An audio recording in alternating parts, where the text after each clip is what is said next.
Бұл мәселе жылда туындайды. Жылда неге көтеріле береді, бағаса береді пітір садақаның. Енді мынау қазір жағдай қиын, көпшілік жұмыссыз қалып жатыр.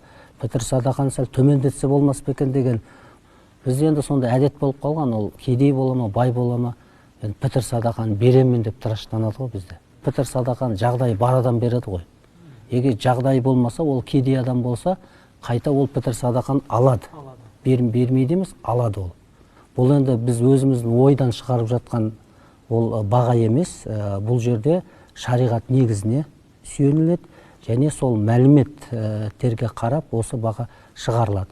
Осы пітір садақаның мөлшерін анықтаған кезде біз бүкіл осы діни басқармаға қарасты сол өкілдіктерден мәлімет аламыз. Сол өздеріңіздің өңірлеріңізде, орталық базарларда, диқан базарларда осы ұнның бағасы, мейіздің бағасы, құрманың бағасы қанша болып жатыр. Соның орташа бағасын бізге жіберіңіз деп олардан мәлімет аламыз. Міне сондықтан біз ешқандай бұл оған күмән келтірмеу керек. Одан кейін пітір садақаны беретін кезде біз өзіміздің туысымызға береміз ғой, бауырымызға береміз.